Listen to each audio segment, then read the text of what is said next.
region cold, where she can come to a warmer climate so she can regain her strength, or she will die.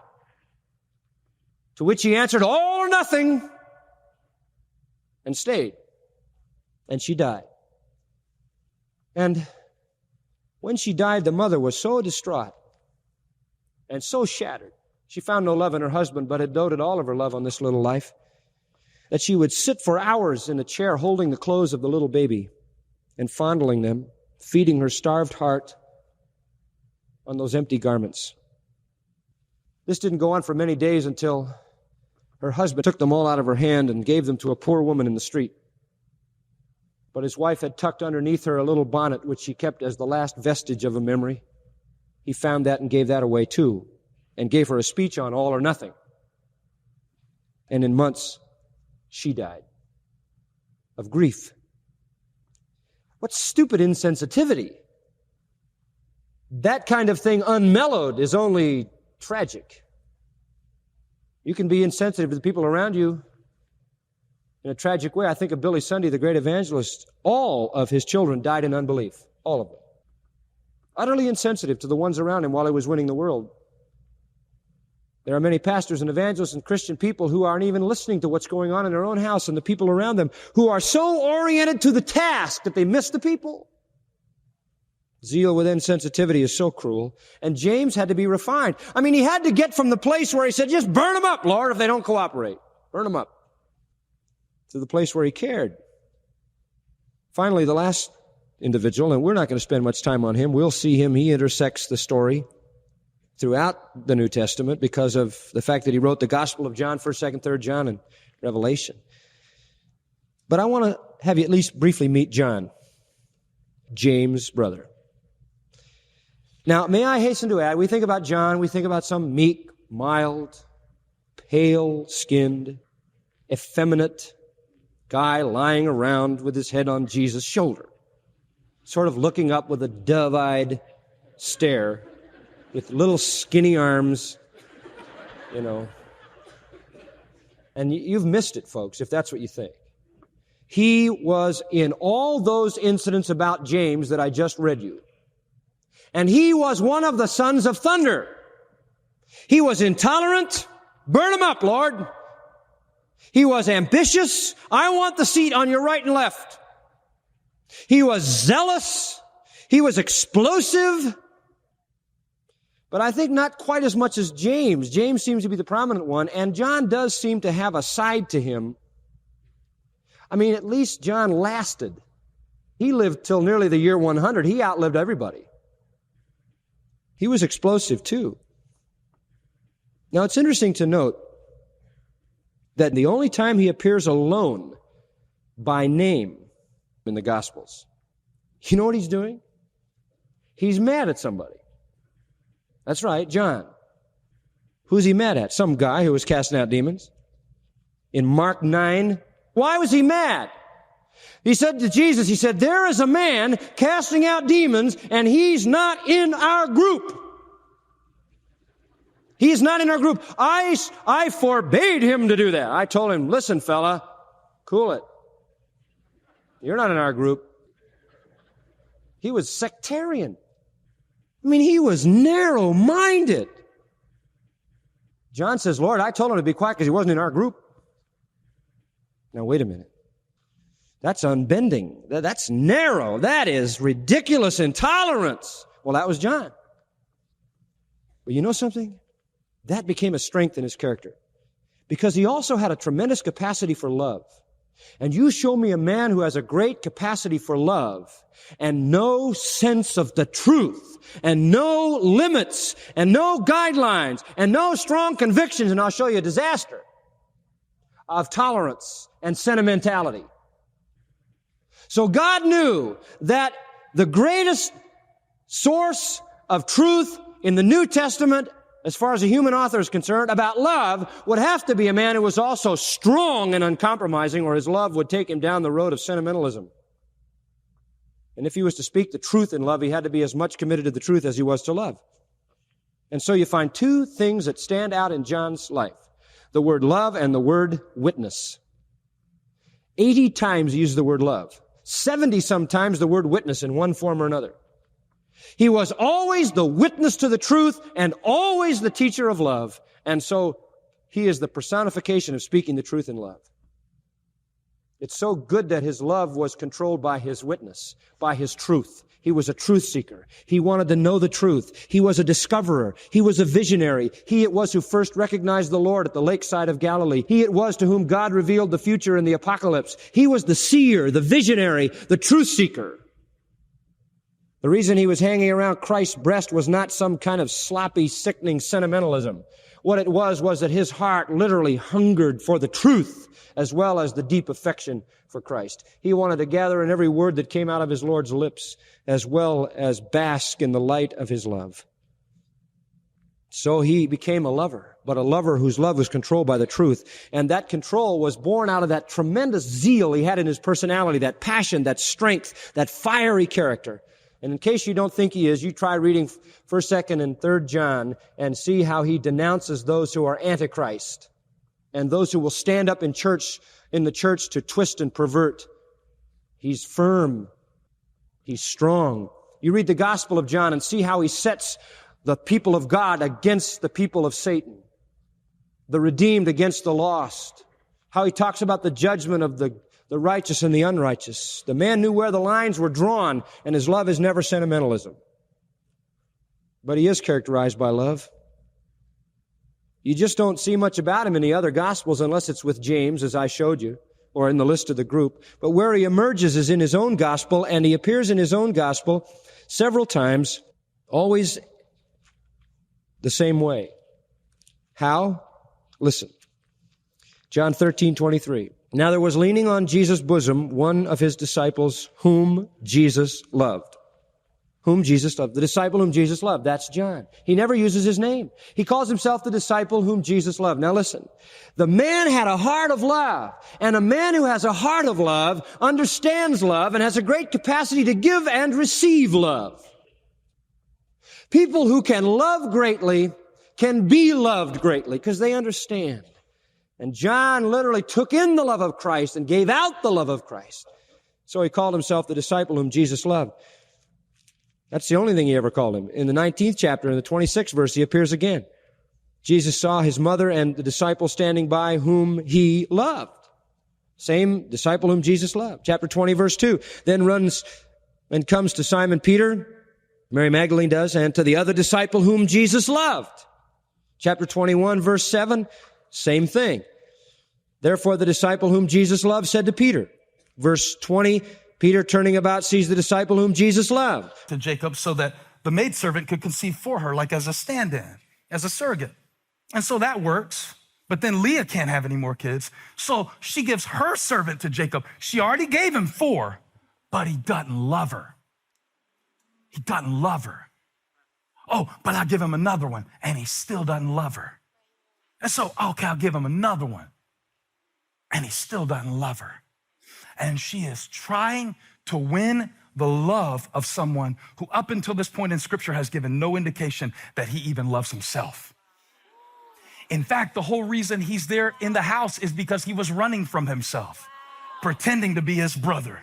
So now you got Sister Rachel trying to pop out babies like Sister Leah, and Jacob loves Rachel, but he gets his babies from Leah. And I pulled this verse, just this one from you, to show you something that Leah did. And I've done this before, and you've done this before, and how long will we keep doing this? When she had about the 5th or 6th kid, look at this in Genesis 30, throw it up there. Leah's servant Zilpah bore Jacob a second son. This is the second son the servant gave, about the 5th or 6th that Leah has given in all. Next verse. Then Leah said, how happy I am. The women will call me happy. So she named him Asher, which means gladness or happiness. How happy I am. Who are you trying to convince? How happy I am. I did the funniest thing. I've been researching for this series, The Hard Work of Happiness. So I watched people take selfies over the last 4 weeks. You know what the best moment of a selfie is? When it's a group picture? Watching the people who don't want to be in the picture when they unsmile. I could tell how strong the manipulation was from the picture taken by how quick you unsmile. I start pointing it out to Abby. I said, Abby, watch how quick that boy's gonna unsmile after this picture. He don't wanna be in that picture. His wife's making him take that picture. He does not wanna take a picture right now. And just as quick as the camera's over, boom. Which makes me wish that I could go home with you after church and see how quick you unsmile. Some of y'all cut out the middleman and you don't even smile at all while you're here. So you don't have to change back into Clark Kent. You never go in the phone booth to start with. But I wish. I could see how long does it take you? How long does it take you to unsmile? How long is that happiness, Leah, gonna last? Did you see what she said? How happy I am. What's the next thing she said? Put it back up. The women will call me happy. What does your happiness have to do with what they call you anyway? You're really gonna put your happiness in somebody else's hands? You do that with your phone?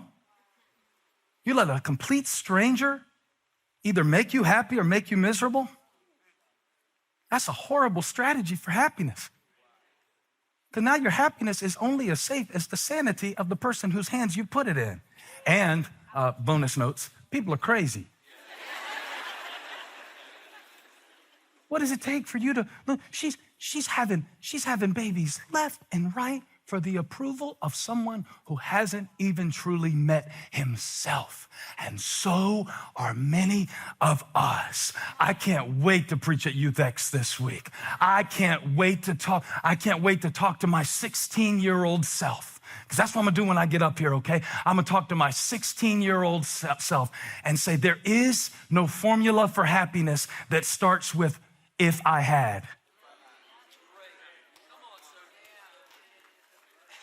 Because it doesn't come from them. Because you can be on an island. You can be in the back room ready to preach to thousands. And God has had me on this journey, see, of realizing that my joy is my job.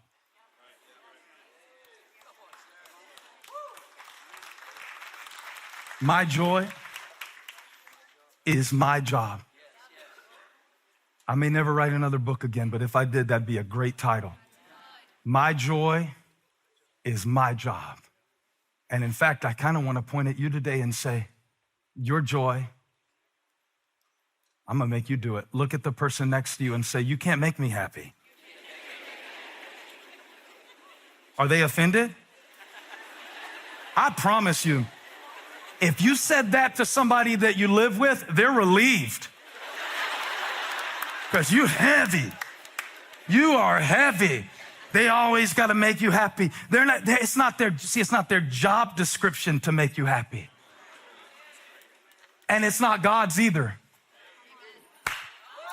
I lost him around the turn, Chunks. I lost him. Oh, it's going so good. Look at it. He said, restore our fortunes, Lord, like streams in the Negev. Now look, the Negev is the southern part of the desert. It doesn't get any drier than that. To have a stream in the Negev only happens in the winter rain season. And when the rain comes in the winter season in the Negev, it floods the banks, man. It'll tear up the bridges. It'll tear up the roads. It'll wipe out the livestock. You got to be ready for the rain when it comes. And some of us are praying for things that we haven't built the infrastructure for. And even if God gives it, it will not feel like a gift. It will feel like a burden because your joy is your job.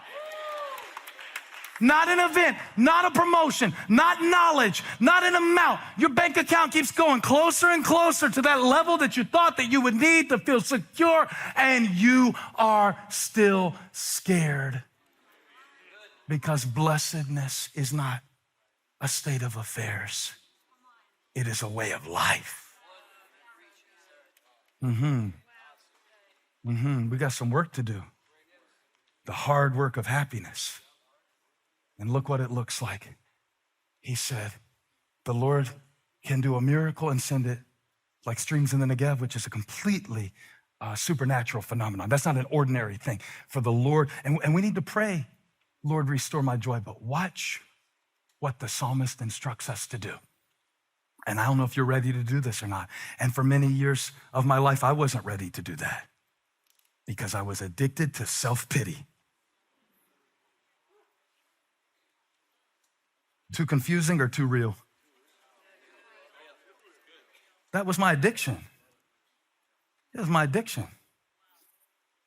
In fact, one of the most powerful things the Lord ever told me was, you have let your mood become your master.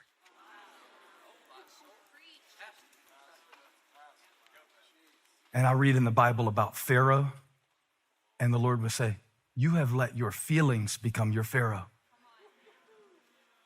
Tell you when you can go and what you can do. Would you welcome Bakari Sellers? I mean, who is this Bakari Sellers person? Tonight I join you, just a kid from Denmark, South Carolina. He's famous, but he's still a friend. He's done some amazing things with his life. He was the youngest African American to ever be elected in office. When you start talking about somebody who's got a law degree, somebody who has served in high-ranking powers in the political regime, somebody who's been on television, you don't imagine them to be somebody who was picking cantaloupes and watermelons as a little boy. Right now, we live in a culture of low expectation. And the worst part is that oftentimes you get what you expect. I think we all are trying to have a conversation, and a conversation that is much needed to be had. Hope, love, truth, justice, peace. Words that are not so tangible, but I try to give full meaning to.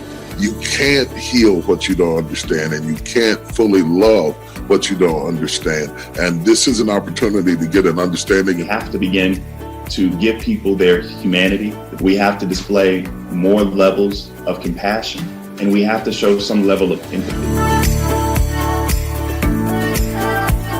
Ladies and gentlemen, brothers and sisters, to the entire family, I'm very excited to introduce a gentleman that I consider a friend.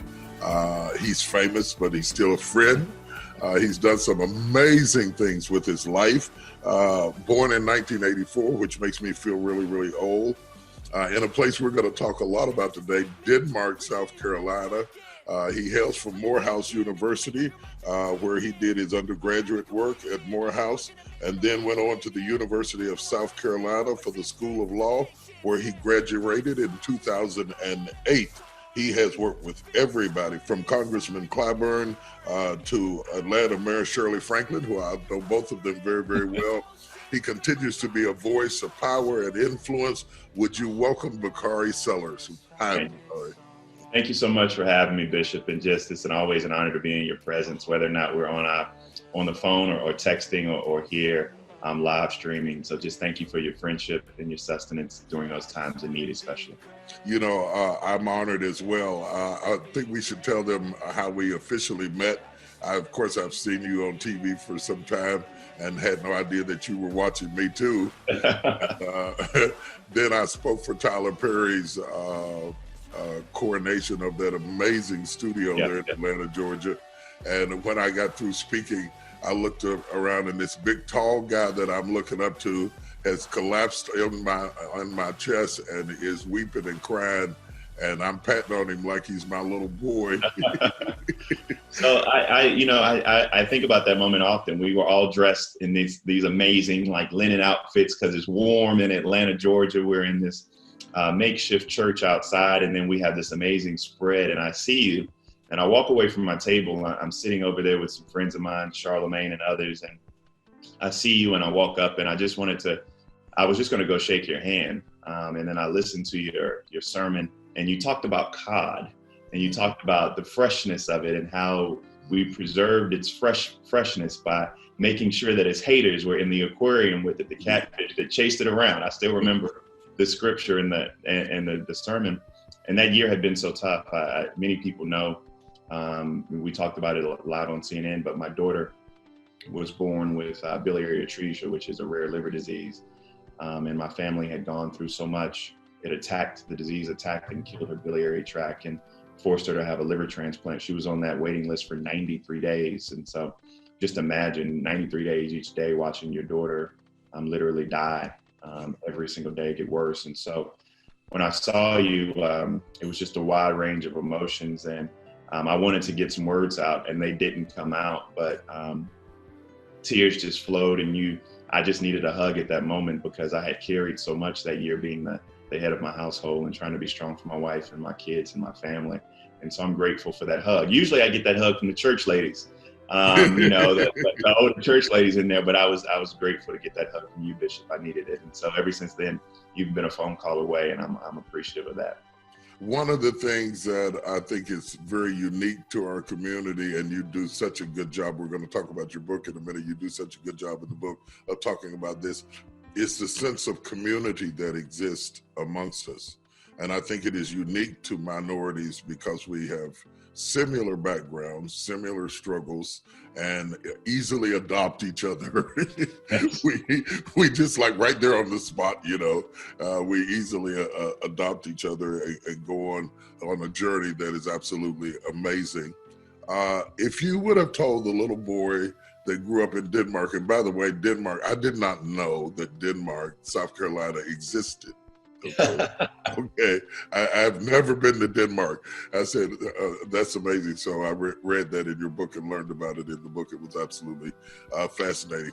If you would have told that little boy in Denmark that you would work with some of the most profound influencers in the world today, that you would come out of school with your degree in law, that you would be on national television as a regular, as a source of information and influence, would he have believed it?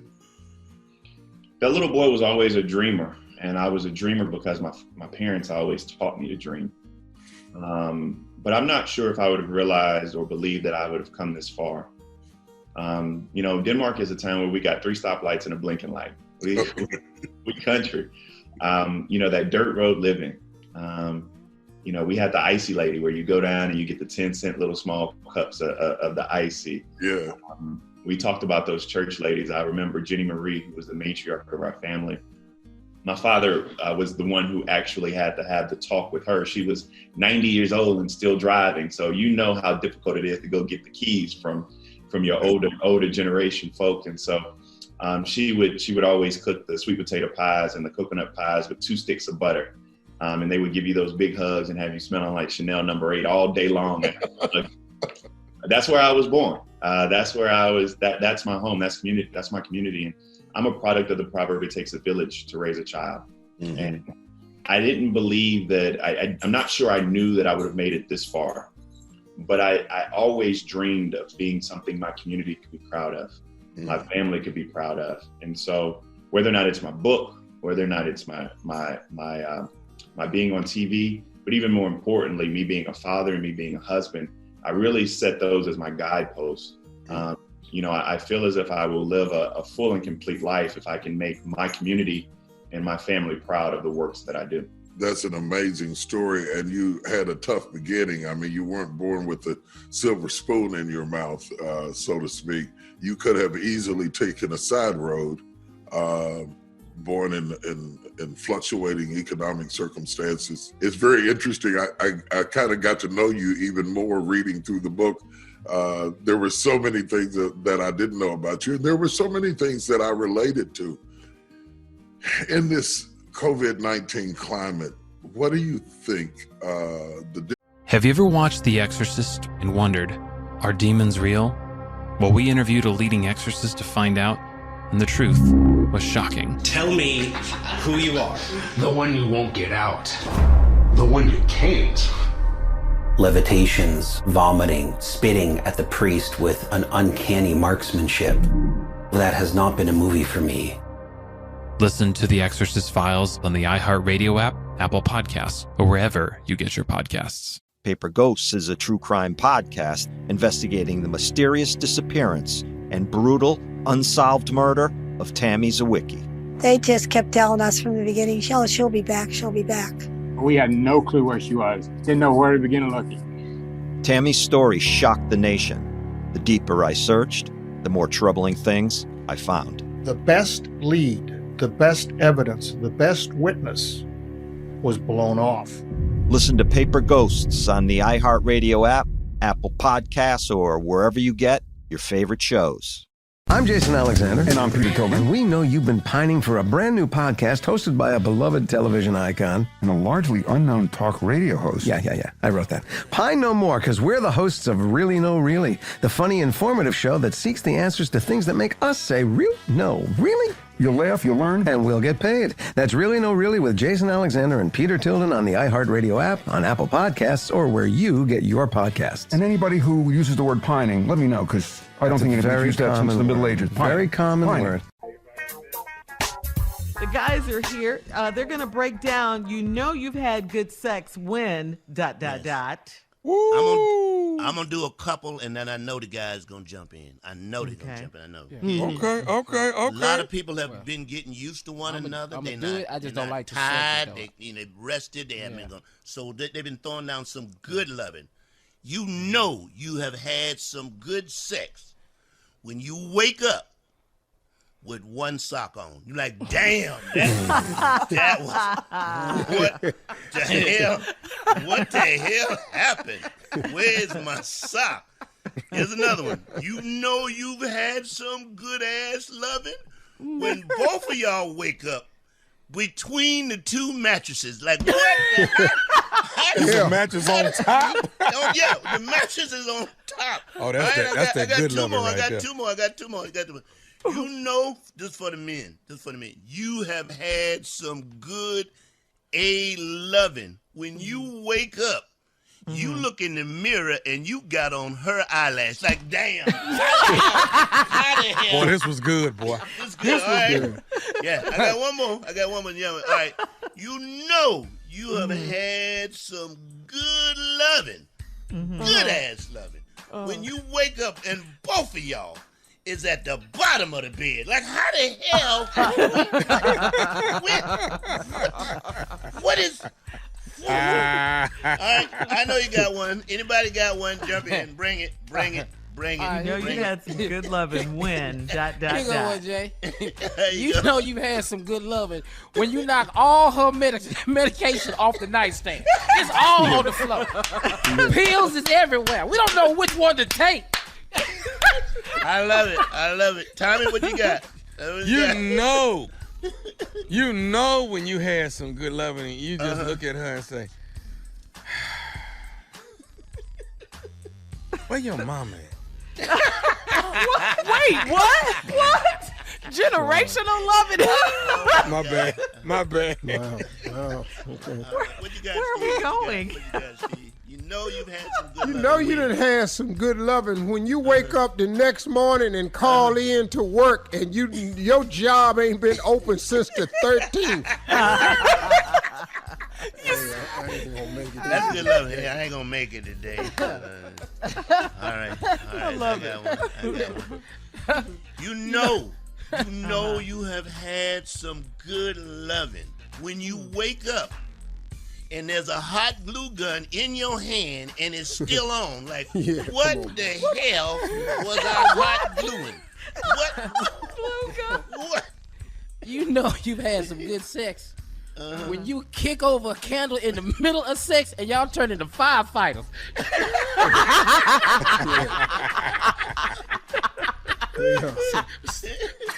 All right.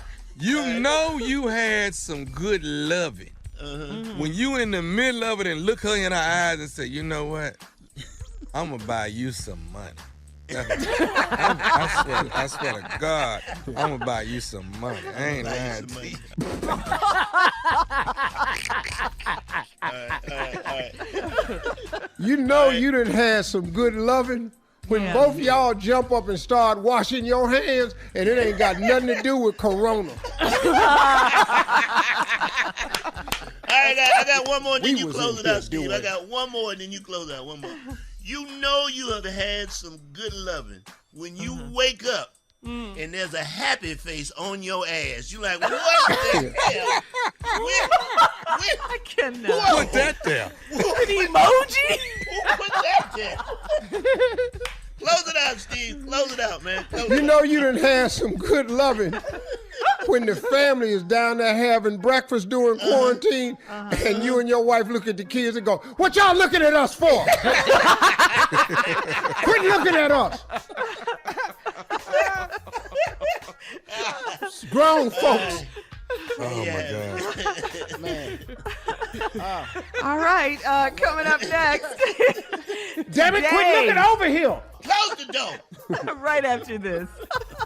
You're listening to the Steve Harvey Morning Show. Have you ever watched The Exorcist and wondered, are demons real? Well, we interviewed a leading exorcist to find out, and the truth was shocking. Tell me who you are. The one you won't get out. The one you can't. Levitations, vomiting, spitting at the priest with an uncanny marksmanship. That has not been a movie for me. Listen to The Exorcist Files on the iHeartRadio app, Apple Podcasts, or wherever you get your podcasts. Paper Ghosts is a true crime podcast investigating the mysterious disappearance and brutal, unsolved murder of Tammy Zawicki. They just kept telling us from the beginning, she'll be back, she'll be back. We had no clue where she was. Didn't know where to begin looking. Tammy's story shocked the nation. The deeper I searched, the more troubling things I found. The best lead, the best evidence, the best witness was blown off. Listen to Paper Ghosts on the iHeartRadio app, Apple Podcasts, or wherever you get your favorite shows. I'm Jason Alexander. And I'm Peter Tillman. And we know you've been pining for a brand new podcast hosted by a beloved television icon. And a largely unknown talk radio host. Yeah. I wrote that. Pine no more, because we're the hosts of Really No Really, the funny, informative show that seeks the answers to things that make us say, no, really? You'll laugh, you'll learn. And we'll get paid. That's Really No Really with Jason Alexander and Peter Tilden on the iHeartRadio app, on Apple Podcasts, or where you get your podcasts. And anybody who... My wife is less polite than me. She's more blunt than me. Sorry, less polite and more blunt than you. What? What? I'm actually very high in agreeableness, as it turns out. I actually don't like conflict at all. But I mean, I've watched a couple of your debates, and I would beg to differ on agreeableness. But yeah, I know. You'd think that, but see, what's happened to me is that what I learned, partly being a psychotherapist, is that conflict delayed is conflict multiplied. And so I'll wade in when I think there's something wrong, and it tears me into pieces. I really hate it, but I know it's better than putting it off and waiting for the alternative. I mean, that's the other sort of premise of my book. Like, is the it's not 12 rules for life, but it's got a lot of there's a lot of life advice in there, and the hard choices now, easy life later, strikes me as all self-help basically says the same thing: prioritize later. If you can pass the marshmallow test when you're 5, life just becomes easier. Spoken like a conscientious person. But yes, it's a very good predictor of long-term success, that ability. And the marshmallow test is a predictor of long-term success, as it turns out. Yeah, there is such a thing as a time machine. It's just time only moves in this direction at this speed, but you get to meet yourself in the future, and you get to decide how fit and healthy you are and how wealthy you are, and everything else besides how happy you're going to be. It's all a trade-off, and everyone has a natural bent towards right now, because we live right now. The cutting edge of now is always happening, so it's always easier to sit on the couch and do nothing rather than go to the gym or read a book or whatever the thing is that's a little bit challenging. Well, if you get really lucky, you can live on the edge and benefit your future self at the same time, right? So that you could fall into that flow state in a disciplined manner, so that you're present in the present, and you love that because it's so engrossing, and simultaneously serve your multiple future selves. That's kind of like an optimal uniting principle, you might say. And I think that's signaled to us when we fall into that flow state, is that we're simultaneously serving, well, maybe not only ourselves but other people, but also ourselves across multiple time frames. And that's an instinctual signal that that's happening. Yeah, serving ourselves over multiple time frames, I think it's one of those analogies that's so useful. It's underutilized and so useful to think about yourself not just as being yourself, solid state now in this moment, but being a verb over time. So the idea of mortality and deterioration, and also how much health can you give yourself later on, who are you working for? Ultimately you're in a bargain with yourself and the rest of society for how you're acting right now. It's a very, very interesting sort of thing to think about. So let me turn back to comedy for a minute. Who do you really like for comedians? Who do you really find funny that's operating right now?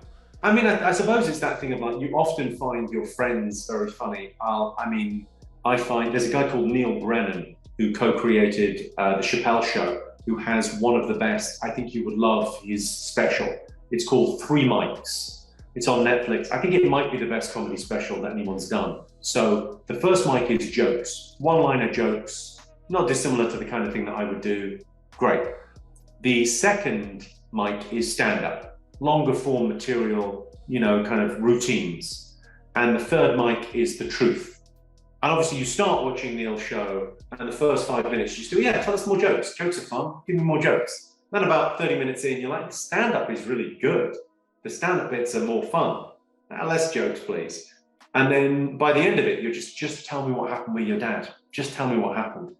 It's fantastic. It's a really interesting, and the idea that he's made these very clear distinctions, whereas I think a lot of people organically do that in a show, but he literally had 3 mics and 3 different settings, and I thought it was a triumph. Yeah, well, I watched Chappelle's recent So Controversial show, and he did a tremendous amount of storytelling. And one of the things that was masterful about what he did was that he tied everything together at the end so nicely. So it was like the whole joke sequence had a punchline, right? The whole story had a point, and it was coherent across all the story and the jokes. And so it elevated it to some degree, I think, to a place that just sequences of jokes can't attain. I mean, not that they're not worthwhile. No, I think there is a sense in which, you watch better comedians and you go, look, I've got a ticket to the lottery, right? Let's imagine there's a Mount Rushmore of comedy and the 4 greatest comedians are up there. I'm not on that Mount Rushmore, but I could be. I love the fact that being a comedian is a task without end, that I'm not done yet. I'm in my late 40s and I still feel like I'm kind of, okay, I'm in the gym now. I know my way around one-liners. I'm pretty great with jokes. Storytelling, I've done a little bit of it. I put my toe in the water, but I'm not there yet. But with the book, certainly I'm becoming better. I'm better at, opening up and sharing. And it's an ongoing, the great thing about most comics that are considered to be the greats did their best work in their 50s and beyond. Well, that is interesting because that's at variance with most artistic endeavor. Yeah. A lot of that happens in youth. It doesn't happen so much with, it does with musicians even. It tends to be a younger person's occupation. So that's not so much true for fiction writers, if I remember correctly. But it's interesting that it's not true for comedians. Yeah, I've got a whole sequence in the book about, because I used to find it very oppressive when I was young, reading about people that had made it very early on in life. Child geniuses are really, and not when you're a kid, it's like, this guy's done everything and you feel like you haven't even started yet. So I like the idea of I used to often read kind of biographies of people that have made it later in life. I like that kind of that thing of society worships youth so much. I like the idea of going, making it a little bit later is okay. It doesn't have to happen early. It can happen at any stage. My story was of someone in their mid-20s finding their way in the world. So that kind of the analogy of the quarter life crisis, finding purpose, and purpose being sort of the key, that hero's journey. That can happen at any stage. That can happen in your 50s. That can happen in your 60s. It really doesn't matter. I think it's quite an empowering thing. So you like Neil Brennan, 3 Mics. Who else do you think's great at the moment? There's a lady called Beth Stelling, you might not be aware of. I think she's a brilliant joke writer and storyteller. I like Michelle Wolf. I like, in the UK, there's, so many great comedians. I've been watching a lot of I had a friend that died recently, Sean Locke, who was a huge figure in my life. And obviously when he died, the first thing you do is you sort of go back and you look at his work. And you look at all the stand-up that he did, and I found him just so incredibly funny, this guy, Sean Locke. everything about him was, because he looked a certain way, every joke was kind of heightened, because he looked like a guy that he looked like a working man. He looked like he'd come to fix your boiler. And then he was doing this kind of incredibly surreal, light touch jokes. And that for me is like everything. The Lord said to Moses and Aaron, when a man has on the skin of his body a swelling or an eruption or a spot, and it turns into a leprous disease on the skin of his body, then he shall be brought to Aaron the priest, or to one of his sons, the priests. And the priest shall examine the diseased spot on the skin of his body, and if the hair in the diseased spot has turned white, and the disease appears to be deeper than the skin of his body, it is a leprous disease. When the priest has examined him, he shall pronounce him unclean. But if the spot is white in the skin of his body, and appears no deeper than the skin, and the hair in it has not turned white, the priest shall shut up the diseased person for 7 days, and the priest shall examine him on the 7th day, and if in his eyes the disease is checked, and the disease has not spread in the skin, then the priest shall shut him up 7 days more, and the priest shall examine him again on the 7th day. And if the disease spot is dim, and the disease has not spread in the skin, then the priest shall pronounce him clean. It is only an eruption, and he shall wash his clothes and be clean. But if the eruption spreads in the skin, after he has shown himself to the priest for his cleansing, he shall appear again before the priest, and the priest shall make an examination. But if the eruption has spread in the skin, then the priest shall pronounce him unclean. It is leprosy. When a man is afflicted with leprosy, he shall be brought to the priest, and the priest shall make an examination. And if there is a white swelling in the skin, which has turned the hair white, and there is quick, raw flesh in the swelling, it is a chronic leprosy in the skin of his body. And the priest shall pronounce him unclean. He shall not shut him up, for he is unclean. And if the leprosy breaks out in the skin, so that the leprosy covers all the skin of the diseased person from head to foot, so far as the priest can see, then the priest shall make an examination. And if the leprosy has covered all his body, he shall pronounce him clean of his disease. It has turned white, and he is clean. But when the raw flesh appears on him, he shall be unclean. And the priest shall examine the raw flesh and pronounce him unclean. Raw flesh is unclean, for it is leprosy. But if the raw flesh turns again and is changed to white, then he shall come to the priest, and the priest shall examine him. And if the disease has turned white, then the priest shall pronounce the diseased person clean. He is clean. And when there is in the skin of one's body a boil that has healed, and in the place of the boil there comes a white swelling or a reddish-white spot, then it shall be shown to the priest, and the priest shall make an examination. And if it appears deeper than the skin, and its hair has turned white, then the priest shall pronounce him unclean. It is the disease of leprosy. It has broken out in the boil. But if the priest examines it, and the hair on it is not white, and it is not deeper than the skin, but is dim, then the priest shall shut him up 7 days, and if it spreads in the skin, then the priest shall pronounce him unclean. It is diseased. But if the spot remains in one place and does not spread, it is the scar of the boil, and the priest shall pronounce him clean. Or when the body has a burn on its skin, and the raw flesh of the burn becomes a spot, reddish white or white, the priest shall examine it, and if the hair in the spot has turned white, and it appears deeper than the skin, then it is leprosy. It has broken out in the burn, and the priest shall pronounce him unclean. It is a leprous disease.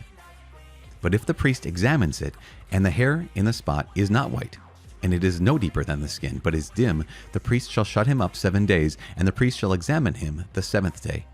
If it is spreading in the skin, then the priest shall pronounce him unclean.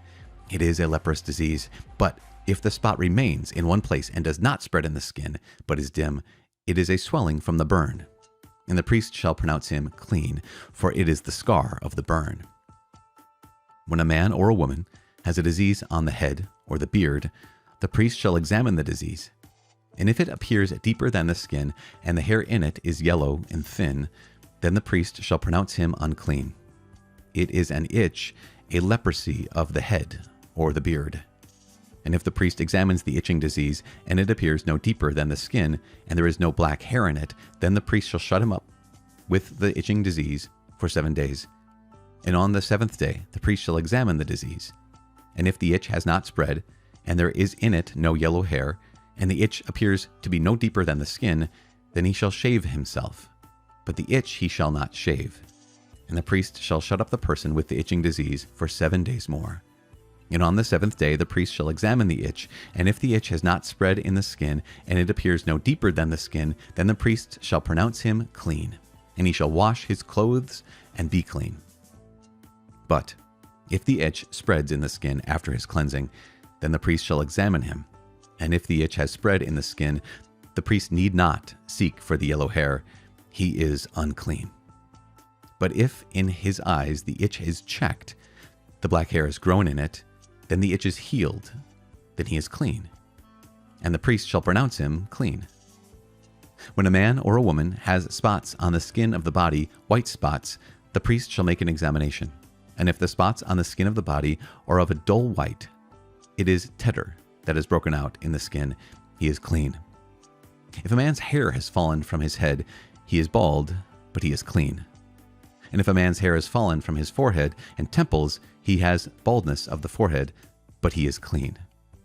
But if there is on the bald head or the bald forehead a reddish white disease spot, it is leprosy breaking out on his bald head or his bald forehead. Then the priest shall examine him, and if the diseased swelling is reddish white on his bald head or on his bald forehead, like the appearance of leprosy in the skin of the body, he is a leprous man. He is unclean. The priest must pronounce him unclean.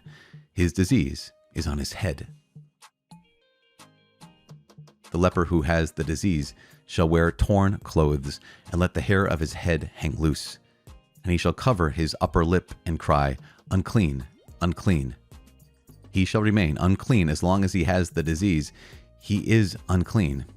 And he shall dwell alone in a habitation outside the camp.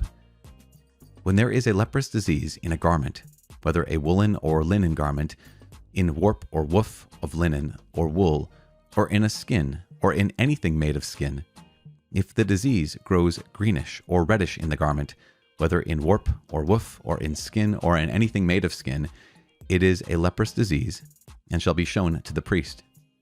And the priest shall examine the disease, and shut up that which has the disease for 7 days. Then he shall examine the disease on the 7th day. If the disease has spread in the garment, in warp or woof, or in the skin, whatever be the use of the skin, the disease is a malignant leprosy. It is unclean. And he shall burn the garment, whether diseased in warp or woof, woolen or linen, or anything of skin, for it is a malignant leprosy. It shall be burned in the fire. And if the priest examines, and the disease has not spread in the garment, in warp or woof, or in anything of skin, then the priest shall command that they wash the thing in which is the disease, and he shall shut it up 7 days more, and the priest shall examine the diseased thing after it has been washed. And if the diseased spot has not changed color, though the disease has not spread, it is unclean. You shall burn it in the fire, whether the leper spot is on the back or on the front. That healing and releasing will become very simple for us. Very simple. And then we will start saying these affirmations every morning. Let's keep it as the first thoughts of the morning, and every night before going to sleep. Because these two timings, deep impact on subconscious. And what we are healing is in the subconscious. So during the day I can say it, but very, very important, first thoughts in the morning and last thought in the night. I am a pure, powerful soul. Purity is my personality. Love and happiness is who I am.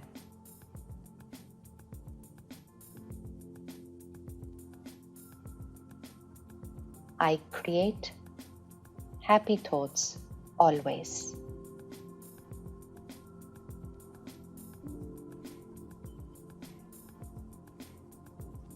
I radiate love and compassion to everyone.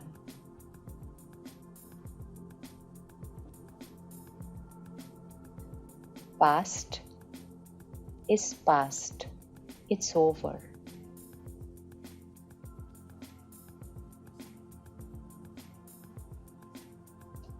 In case someone, this is not the affirmation, I'm just sharing. In case someone's doing something not right with you, and you understand that it's not a present life karma but a carry forward, then first in our minds, we need to say sorry to them for a pain that maybe may have caused earlier, which we don't remember. So we say, I am sorry.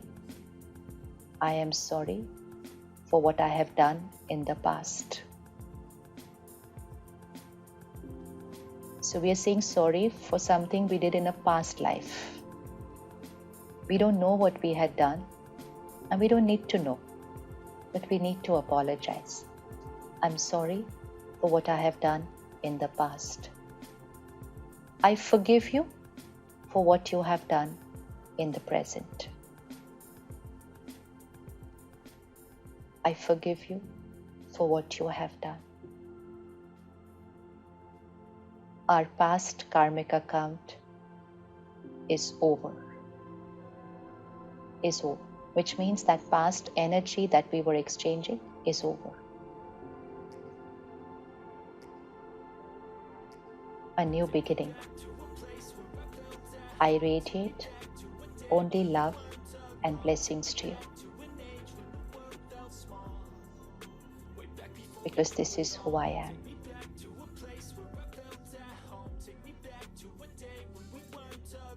I am the master of my mind.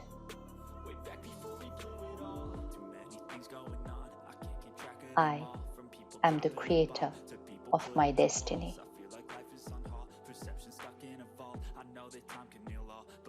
That's it. So just these few 7-8 thoughts, we will just need to say them for 10-15 days, 20 days, 1 month. Depends on how old the wound is, how deep the wound is.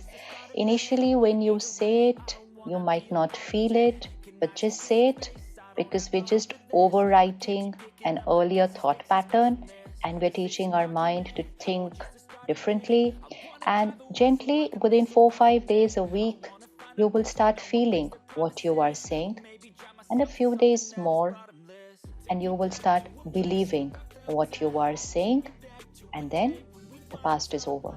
And what we are doing right now could also be with the soul whom you are not with in the present, which means they may not be a part of your relationship circle right now, but it's something of the past.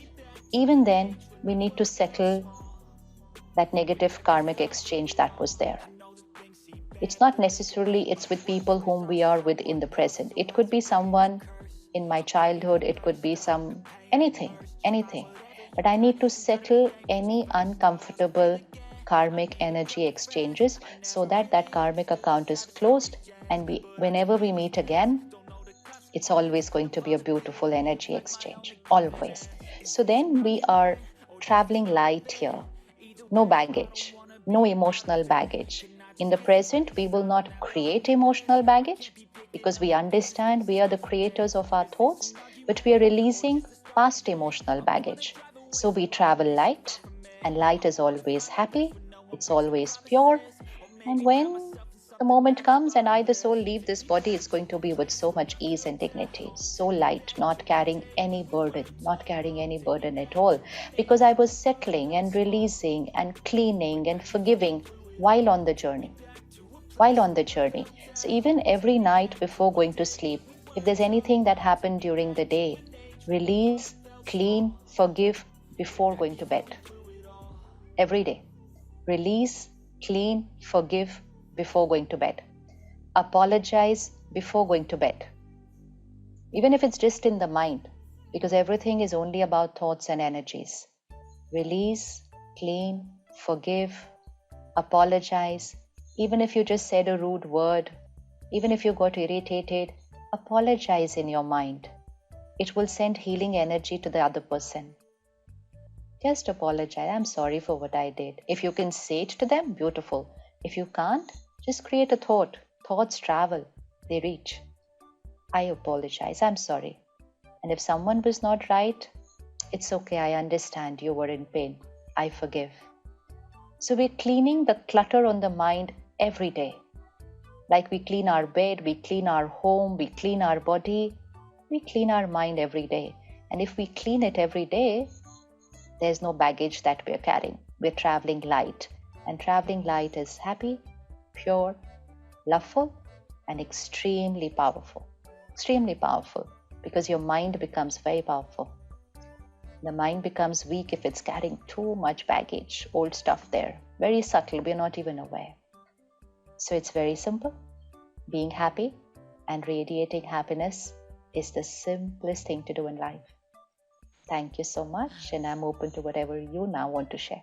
Let's have a hand for Sister Shivani.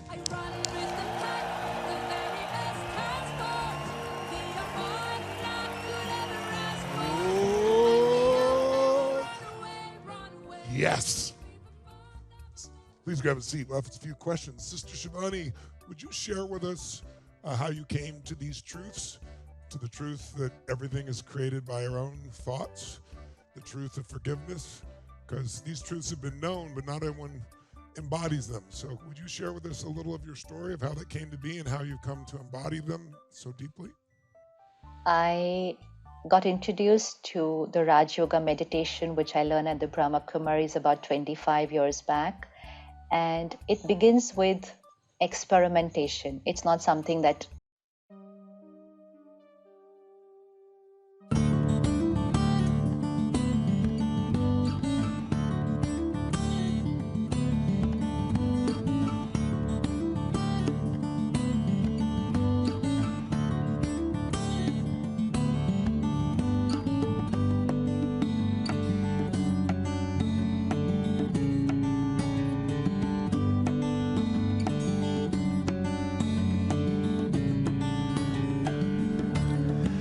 Well, greetings. Welcome to the Dividing Line. We hope we're working.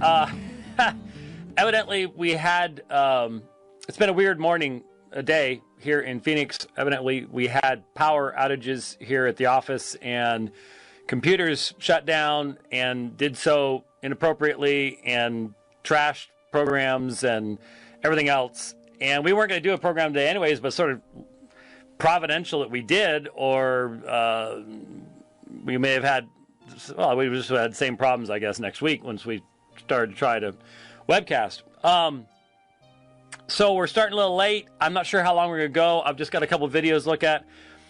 And sort of a controversy erupted today. So I said, hey, if you're going to be in, I'm going to come in. One other thing, you just real quickly, if you see me doing something strange with my right hand, I'll explain briefly why. People think this is really weird, but I got up at 1:30 this morning and left my house by 2 a.m. I wanted to do a century. A century is a 100-mile ride. And I try to do a century, normally about once a month, maybe once every 2 months, depends. I mean, I did two 120-mile rides just last month in Colorado. That's something different. And if you live in Phoenix, it's, depending on how much climbing you do, it's 5.5, 6 hours. So if you got to get back before the sun comes up, blah, blah, blah. When I left, everything was clear. Didn't stay clear. Ended up, thank you, Josh. My son rescued me yet once again. The second time he's done this. Hey, son, I'm hiding under a bridge. And Noah's Ark just floated by. And so could you give me a ride? Anyway, before that happened, yet once again, I encountered one of God's wonderful living creatures called a bee. Remember when it hit me in the face just a few months ago and my whole eye puffed up? Well, evidently I get this one. I don't know how he got on my hand. I really, especially where he was. But this is a normal hand. It's got veins and stuff like that. This is a really freaky, really super puffy hand. And it hurts. It is so swollen up that it just hurts. And so if you see me put a little ice on it, don't worry.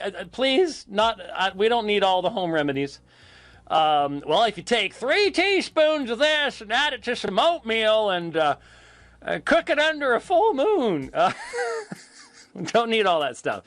It's got Benadryl all over it. I'm icing it. And to be honest with you, it feels best when I'm like this. They're like, hello? Hello? Going all charismatic on us, aren't you? Yeah, either charismatic or I'm just asking you a question. Now, do I need to actually show my face on camera just so we can quell any possible rumors that that actually you hit me and it wasn't a bee? Oh no, I don't. I know no one would ever have thought of that. You know what? At all. The way but things are lately, somebody would have thought about it. No, I don't think so. I don't think so. It was a bee, folks. It was a real bee. Anyway, man, this guy, as soon as he hit me, that was the most painful sting I've ever had in my life. I don't know why, but he was not happy with me. He was very unhappy. And as soon as I took my glove off later, I'm like, uh-oh. I thought I'd have 24 hours like I did with like this. It's you never did mullets. No. Oh, that was never my There are people in Prescott that still have mullets. No. Yeah, no, yes, no, yes, no, there are. No, I don't. You know that's true. No. Cowboy hats, not mullets. Billy Ray, that was not Billy Ray's kind of town. No. Whatever you say. Anyway, here's the reason we're doing a program today. Two different people in ministry contacted me today and said, did you see this? And I think this needs to be responded to. And given that it is something we've addressed many, many, many times before, you might say, well, but it is an issue that is extremely important. It also will give me an opportunity, because there's actually two videos, to once again illustrate the fact that Yahya Snow, whom would never recognize if I ran into him at a debate because he evidently never shows his face. This program right now in the hopes that he may eventually be able to find something to string together to create some kind of argument based upon creating division. I've yet to see any evidence of Yahya Snow actually seeking to increase understanding between Christians and Muslims. I've never seen that. Not once. And here you've got a good example of this. My assumption is the first video came actually from a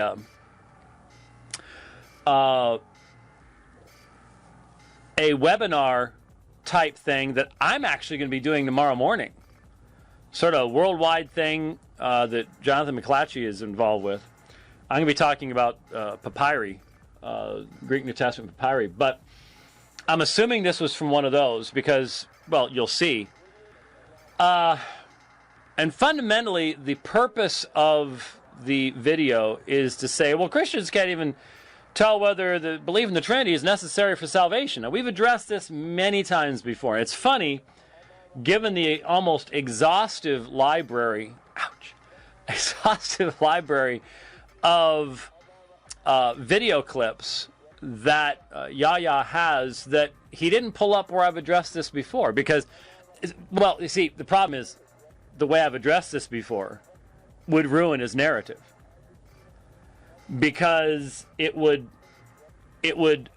not allow for this, well, Christians can't even tell. I mean, this is something that was made up later. It wouldn't allow for that, because it actually recognizes that the simplistic form of the question is too simplistic. That is, I've said many, many times on this program, in print, that most evangelicals